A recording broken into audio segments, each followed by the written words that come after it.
Assalamualaikum warahmatullahi wabarakatuh. Alhamdulillahilladzi hadana lihada wa ma kunna linahtadiya laula an hadanallah. Ashhadu an la ilaha illallah wahdahu la syarikalah wa ashhadu anna Muhammadan abduhu wa rasuluh la nabiyya ba'dah. Qala rabbi israhli sadri wa yassirli amri wahlul 'uqdatam min lisani yafqahu qawli, amma ba'd. Para pemirsa, kaum muslimin muslimat rahimakumullah. Marilah kita panjatkan puji syukur kehadirat Allah Subhanahu wa taala yang telah memberi rahmat, taufik serta hidayah kepada kita semua, sehingga kita masih dipertemukan dengan bulan yang penuh berkah dan mulia ini. Sholawat serta salam marilah senantiasa kita tujukan, kita curah limpahkan kepada baginda Rasulullah Muhammad sallallahu alaihi wasallam. Beliau pemimpin dan suri toladan kita semua. Teriring doa, semoga kita semua kelak mendapat syafaatnya di yaumil akhir. Allahumma amin ya rabbal alamin.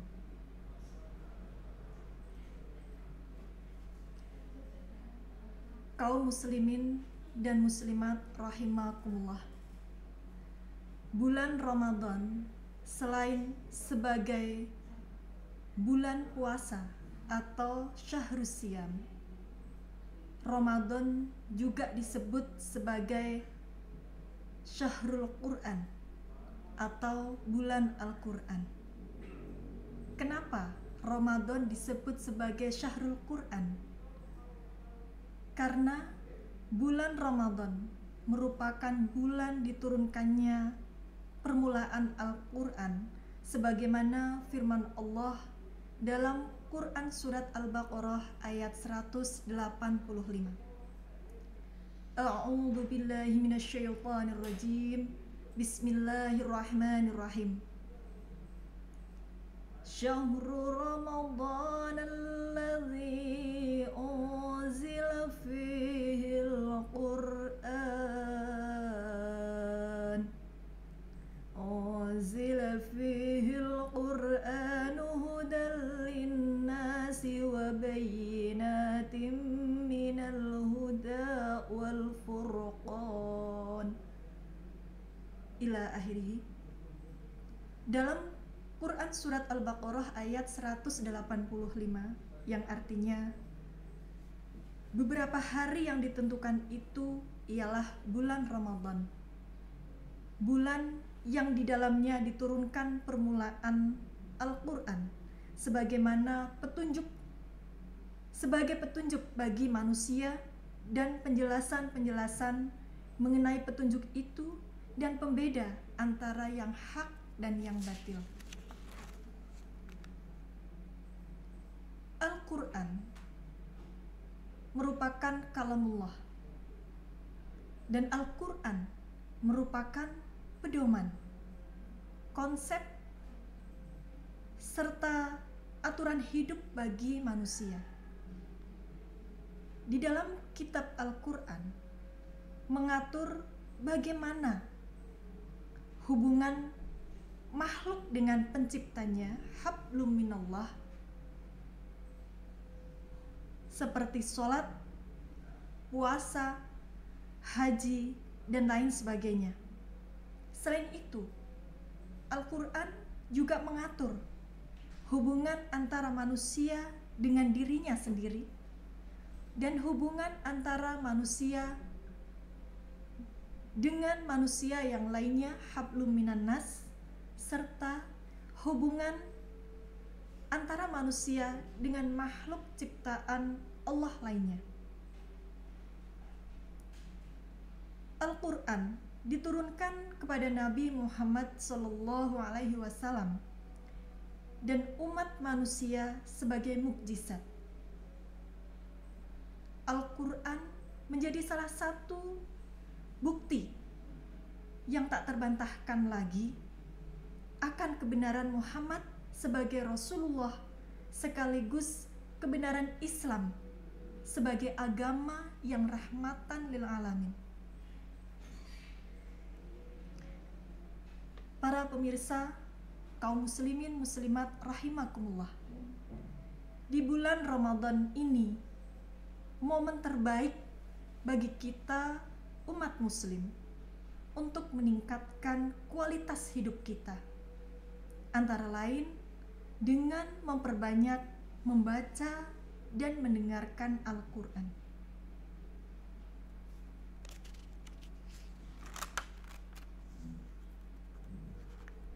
Keistimewaan membaca dan mendengarkan Al-Quran itu banyak sekali. Antara lain, khairukum man ta'allama al-Qur'an wa 'allama. Menjadi manusia yang paling baik dan utama di mata Allah. Ini adalah salah satu keistimewaan dan keutamaan membaca Al-Quran. Sebaik-baik kalian adalah orang yang belajar Al-Quran dan mengajarkannya. Khairukum man ta'allama al-Quran wa 'allama. Hadis riwayat Bukhari. Dari hadis tersebut tampak bahwa orang yang paling baik bukanlah orang yang haji dan umrohnya berkali-kali, namun mereka yang mau meluangkan waktunya untuk belajar dan membaca, juga memahami Al-Quran. Bagi yang sudah bisa membaca, maka ajarkanlah. Begitu mulianya mempelajari Al-Quran dan membaca, sampai-sampai Nabi Muhammad SAW bersabda, sebaik-baiknya ibadah umatku adalah membaca Al-Quran. Hadis riwayat Baihaqi. Keistimewaan yang lain, membaca satu huruf bernilai 10 kebaikan. Rasulullah SAW bersabda, barang siapa yang membaca satu huruf dan Al-Quran, maka ia akan mendapatkan 10 kebaikan. Saya tidak mengatakan alif, lam, mim itu satu huruf, tetapi alif satu huruf, lam satu huruf, dan mim satu huruf. Hadis riwayat Tirmidzi. Keistimewaan yang lain, Al-Quran dapat menjadi syafaat atau penolong pada hari kiamat. Rasulullah SAW bersabda,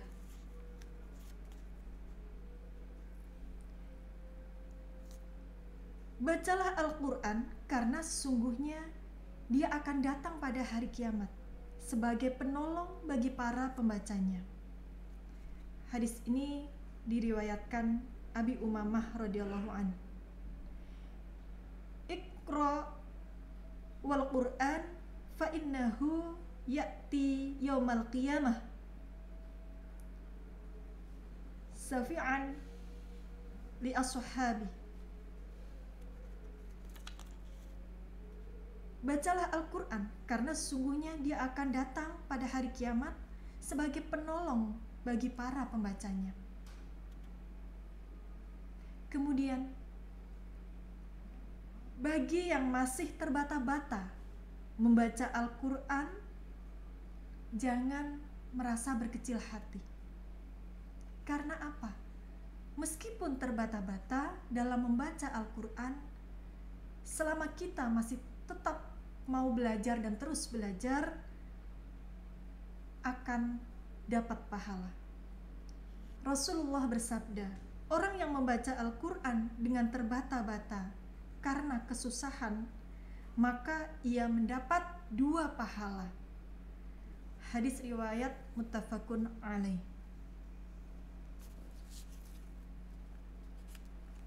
Kemudian keistimewaan yang lain dalam Quran surat Al-Isra ayat 82, Allah berfirman, A'udzu billahi minasyaitonir rajim. Bismillahirrahmanirrahim.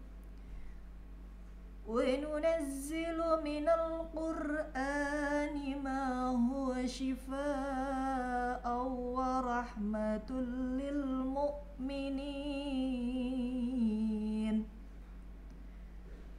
ورحمة للمؤمنين ولا يزيد الظالمين إلا خسارا. Shadaqallahul Adzim.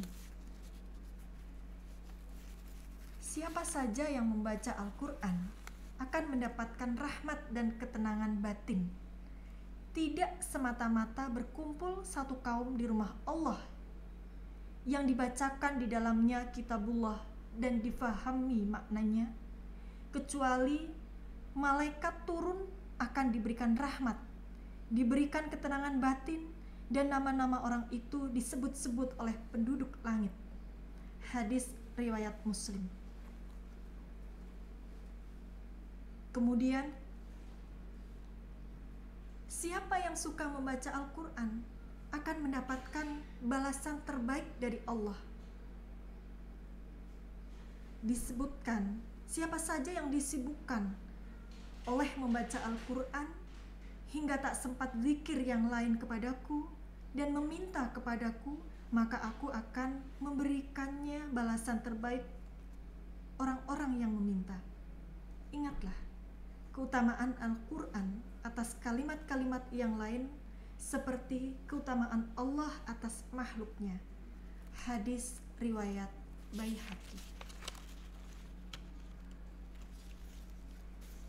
Di dalam ajaran Islam, bukan hanya membaca Al-Quran saja yang menjadi ibadah dan amal yang mendapatkan pahala dan rahmat dari Allah, tetapi mendengarkan bacaan Al-Quran pun sama akan mendapat pahala dan bernilai ibadah. Sebagian ulama mengatakan bahwa mendengarkan orang membaca Al-Quran pahalanya sama dengan orang yang membacanya. Dijelaskan dalam Quran surat Al-A'raf ayat 204. A'udzu billahi minasyaitonir rajim. Wa idza quri'al Qur'anu fastami'u lahu wa ansitu la'allakum turhamun. Artinya, dan apabila dibacakan Al-Quran, maka dengarkanlah baik-baik dan perhatikanlah dengan tenang agar kamu mendapat rahmat. Mendengarkan orang yang sedang membaca Al-Quran akan bernilai ibadah dan mendapatkan pahala dari Allah. Mendengarkan bacaan Al-Quran dengan baik dapat menghibur perasaan sedih, dapat menenangkan jiwa yang gelisah, dan melunakkan hati yang keras, serta mendatangkan petunjuk untuk kita semua. Karena itulah yang dimaksud rahmat Allah. Siapa yang mendengarkan akan mendapat rahmat dari Allah. Hati yang keras akan melunak, hati yang gelisah, gundah gulana akan menjadi tenang dan damai. Itulah keistimewaan membaca dan mendengarkan bacaan Al-Quran. Demikian yang dapat saya sampaikan.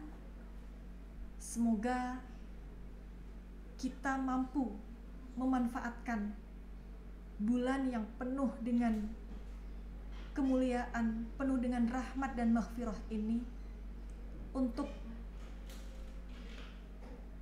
memotivasi diri kita agar kualitas ibadah kita, amal baik kita bertambah dan lebih baik dari bulan Ramadan yang lalu. Demikian yang dapat saya sampaikan. Semoga bermanfaat khususnya bagi diri saya dan bagi para pemirsa kaum muslimin muslimat dimanapun berada. Mohon maaf apabila ada uraian atau keterangan yang belum tepat. Wallahul muwafiq ila aqwamit thariq. Wassalamualaikum warahmatullahi wabarakatuh.